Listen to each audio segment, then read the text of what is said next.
time for another plushie commission. And this time we're making Deet from the Dark Crystal. And this doll and the making of this doll was so detail heavy and labor intensive that I couldn't even make a second shorter video of this to put on TikTok. It had to all go on YouTube. That's how much it took. So now that I have the head and the body all assembled, it's time to start with her shoes. Which of course means a lot of hand whip stitching, because if I machine sewed them, the seam allowance would just be too much. It would make it too bulky and they wouldn't fit on the foot.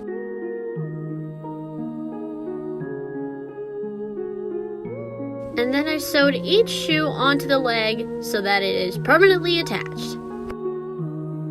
And now that the leg and the cute little pointy shoes are all assembled, it's time to attach them to the rest of the body. Boom! Now it looks like she's wearing pants. But we're not done with the legs yet, because now we gotta work on the leather straps that are wrapped around Deet's legs. And for that, I got this cool faux leather felt. I didn't know this was a thing, but apparently it is. So you best bet when I first saw it, I picked up like 2 or 3 sheets of it. I got out 1 sheet of it, and I cut 4 strips out of it and used 2 for each leg, and then fired up my old friend ye ol' hot glue gun. However, I didn't hot glue all of the strips down, I just put hot glue in certain areas, because I didn't want to be able to feel the hot glue underneath the fabric, and plus it just looked more organic that way if it moved around a little bit, if the doll moves around a little bit. And I wrapped the leather strips all the way up the leg until you couldn't see the leg anymore. And just repeated the same process on the other leg.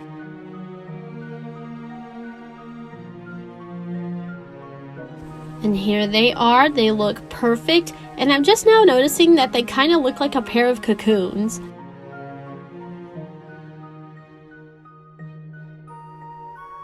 And now we move on to Deet's dress, but first we gotta start with the underdress. I made a pattern out of computer paper and cut it out of some off-white felt, and I sewed it together and slipped it onto the doll's body. It was literally a slip dress. And now on to the actual fun and very detail-heavy part, the quote-unquote overdress, or the top and skirt that go over top of the slip. I started with the top and cut out this tostado brown felt and started marking on it with a brown fabric marker and mimicked the veins on leaves.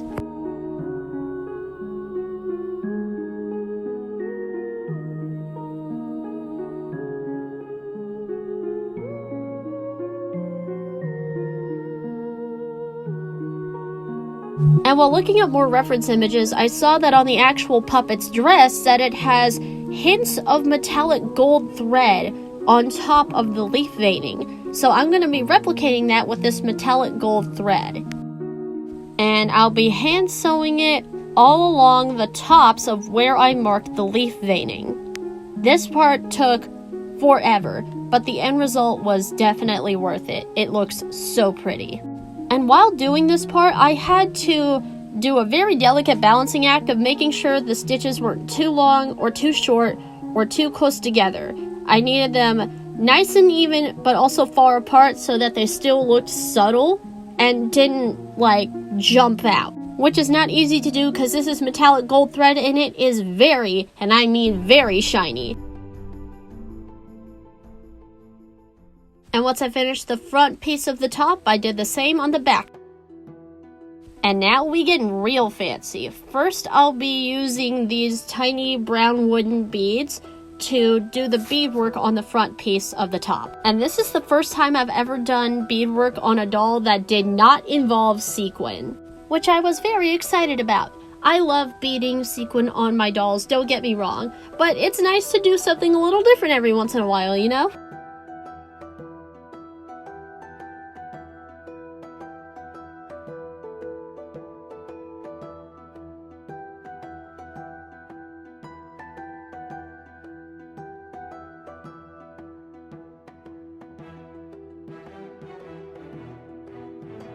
And as you saw from the last clip, when I'm working with beads like this that aren't sequin and they're kind of spaced out like this on the fabric, I like to thread them through twice or sometimes even 3 times to make sure they're extra secure and they're not going to go anywhere.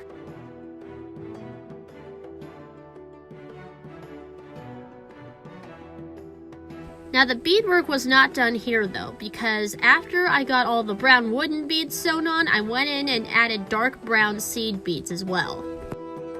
And I repeated the same process on the back piece as well, even though it'll get covered up by Deet's wings later. But I know it's there.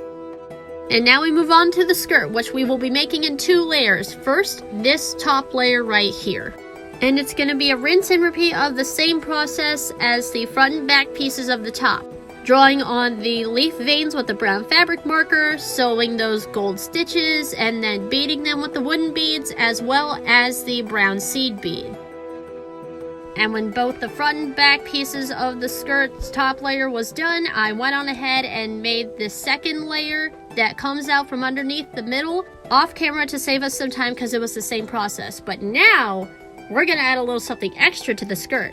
These chunky turquoise beads. Now these beads aren't going to be all over the skirt like the other ones are though. These are just going on the end. So I picked out the ones that I liked the most and just started stitching. And since these are such irregular shapes, some of them kind of got sewn onto the skirt funny, but I think that adds to it. It's supposed to be more of like a natural, rough looking, textured type skirt anyway. I love how the turquoise beads add a nice pop of color to an otherwise very brown, warm-toned color palette.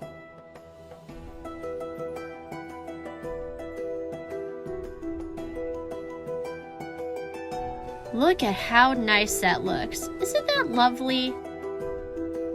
And after that first layer was done, you guessed it, I repeated the same process for the back of the first layer and the other 2 bottom layers and attached them to each other. Just look at how nice that looks all put together. Now that I have all of the beads onto their respective places, I could finally sew the top and the skirts together and put them on the doll. And now she's really starting to look like something. And now for the belt. Deet has this leather cord belt made of 2 different colors of leather cord that are tied in knots at certain intervals. And I'm not a Girl Scout when it comes to knot tying, so I was just trying my best here. And I tried to get an even amount of both colors in each knot so that they both show up.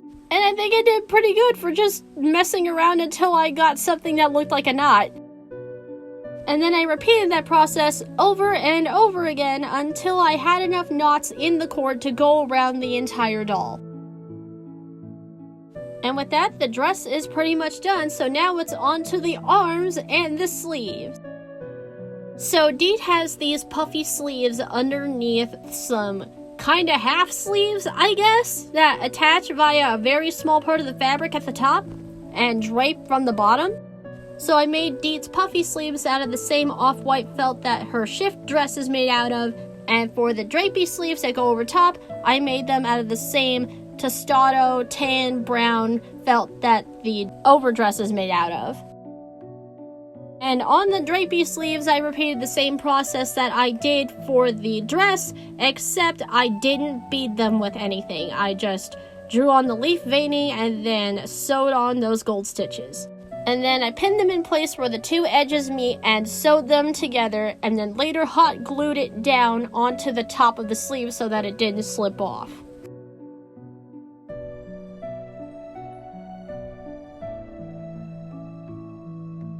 And now before we move on to the hair, we have to make Deet's wings, because the client requested that I give Deet her wings.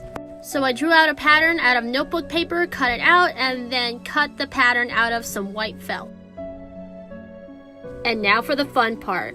We are going to be sewing this beautiful iridescent organza over top of it to make it look like the wings are iridescent. So for each wing, I cut out 2 pieces of the organza and sandwiched the wing in between those 2 pieces and pinned them down top to bottom. I mean, tacked them down, because organza is a very slippery fabric and will move any chance it gets. So I needed to use a lot of pins. And once I made sure the fabric wasn't going anywhere, I hand sewed both of the pieces top to bottom onto the wing at the same time, making sure to look front and back to make sure my stitches were even and it didn't look funny on one side. And this process took even longer than beading and stitching all of that gold thread onto the dress, because the wings are such an irregular shape on the edges. But the end result was worth it, and I was actually really excited to do some wings for a doll again, because I haven't done wings on a doll like this in a very long time. The last time I ever did it was the first time I ever did it, and that was a previous doll commission I had years ago when I first started doll making of Aquamarine from Steven Universe. And she remains one of my most favorite dolls I've ever done. And a couple of hours later, this is what the wings looked like all stitched down, front and back.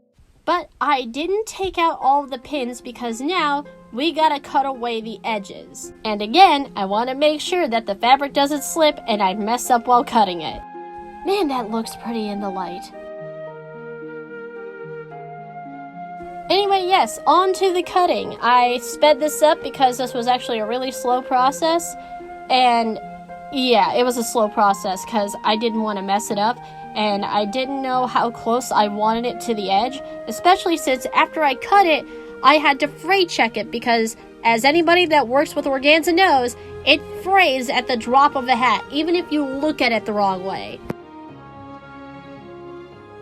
And after that was dried, it was time to add the veining of the wings. I used the same wing pattern I made earlier and drew it again and sketched out the wing veining that I wanted and cut it out of brown felt. And I did them in separate pieces. And as I was gluing on the topmost vein, I glued down the other pieces of vein that were sticking out one at a time underneath it so that you didn't see the ends of the vein and it looked a little bit better, a little more seamless.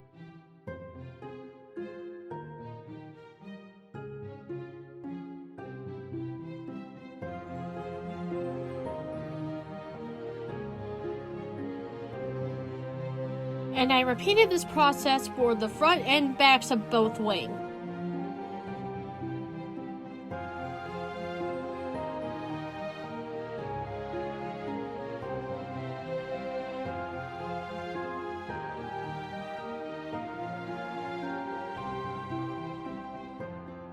And when the wings were done, I sewed them together and then sewed them into Deet's back. So these bad boys aren't going anywhere.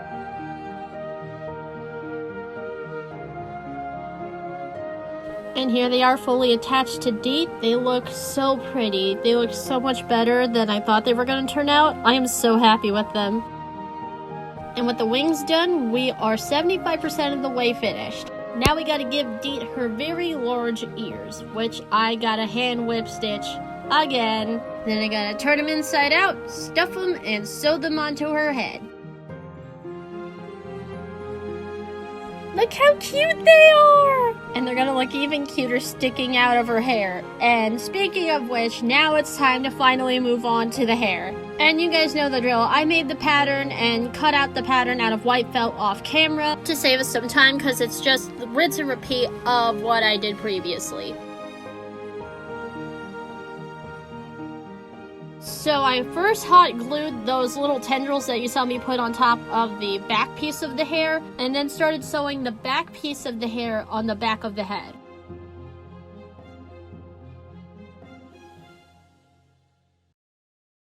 After I sewed on the back piece of the hair, the front piece went on, and I wanted to film it, I really did. And I tried, but the way I had to sew it on, it was just impossible for me to get my tripod arm thingy to be in a position where I could film it without my head blocking the camera.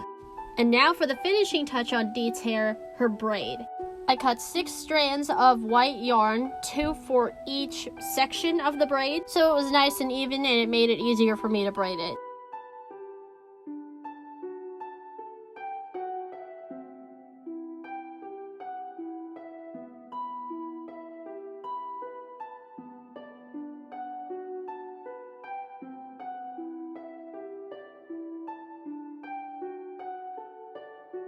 And once the braiding was done, I took some white thread and tied around it a whole bunch of times to make sure it was extra secure. Because yarn has this pesky tendency where it will try to break free of its thread confines if you do not tie it down good enough.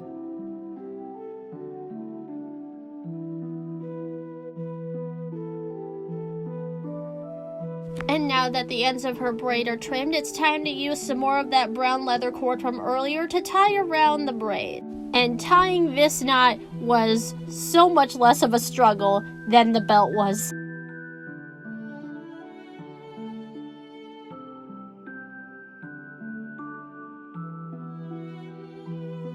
And after that, all the doll needed was a few final finishing touches.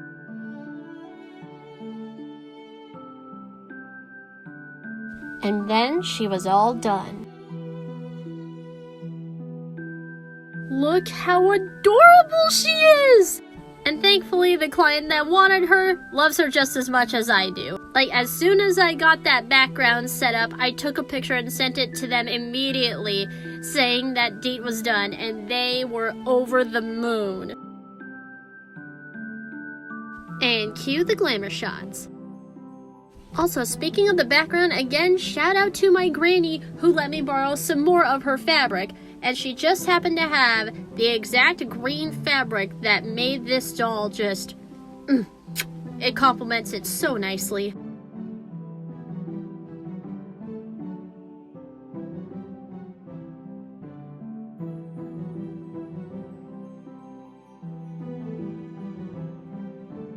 I hope you guys enjoyed this as much as I did, and with that, I will see you guys next time.